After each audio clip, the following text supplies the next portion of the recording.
A look right now from Estrella Jail, where Jodi Arias is waiting for word on whether she will live or die. Tonight, she's answering our tough questions before she learns her sentence. Her fate is in the hands of the jurors tonight, and lover or hater, there are answers we feel we must get from the convicted murderer. Tonight, many of you contacted us asking why we agreed to interview Arias at all. It's a point well taken. Our job as journalists is to interview the people who make news, be they hero or villain, and to ask the questions we haven't heard answers to yet.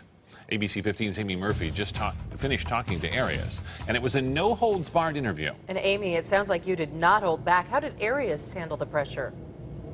You know, she was very poised, I have to say, and when we showed up, she had rules of her own. No shots of the handcuffs. She didn't want us shooting her prison stripes, which were her pants below. And she also said that she wanted us to turn the cameras off while she combed her hair and put a little lip gloss on for the cameras. Now, as I sat down with one of the world's most notorious killers, I didn't know what to expect either.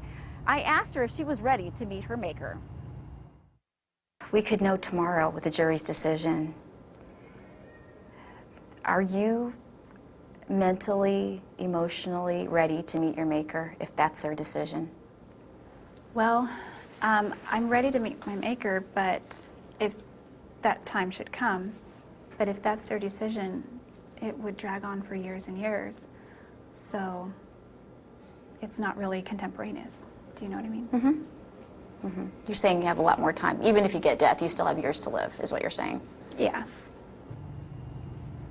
And she seemed very surprised when I told her that many people deemed her one of the most hated women in America.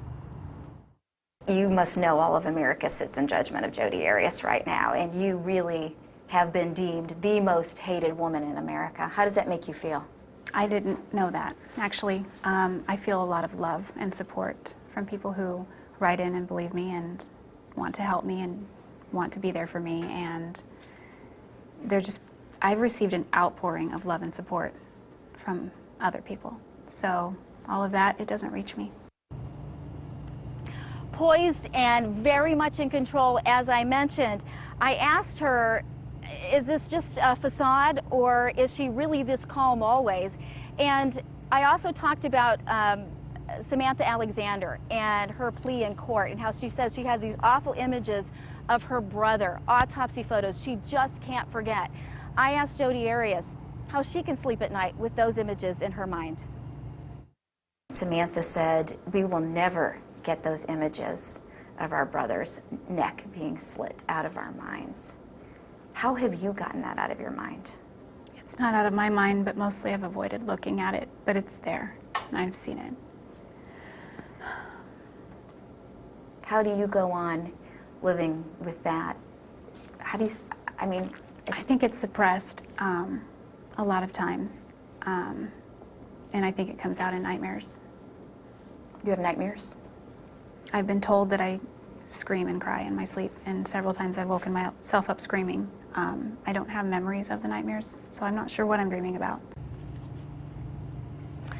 She says she's not sure what she's dreaming about, but if you remember during the trial, she also says she doesn't remember slitting Travis Alexander's throat. So she didn't say that during the interview. She does say that now she is having trouble dealing with that, much like Travis Alexander's family has had major trouble dealing with that. Now, as you mentioned at the top of the newscast, people were writing in and calling to us saying, why would you interview someone who has been given this first-degree murder verdict?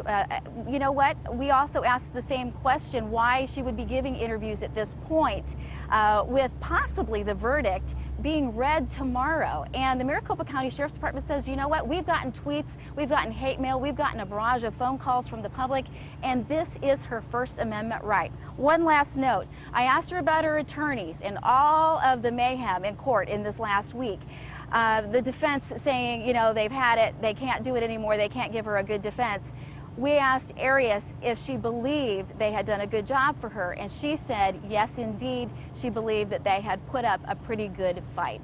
And Amy, live outside Estrella Jail, Amy Murphy, back to you in the studio. And Amy, we were so waiting for 2 words through all 19 minutes when she was up there today. Did she say the words to you? What we were all waiting for? Is she I'm sorry for this? Yeah. I'm sorry. she's sorry about a lot of things.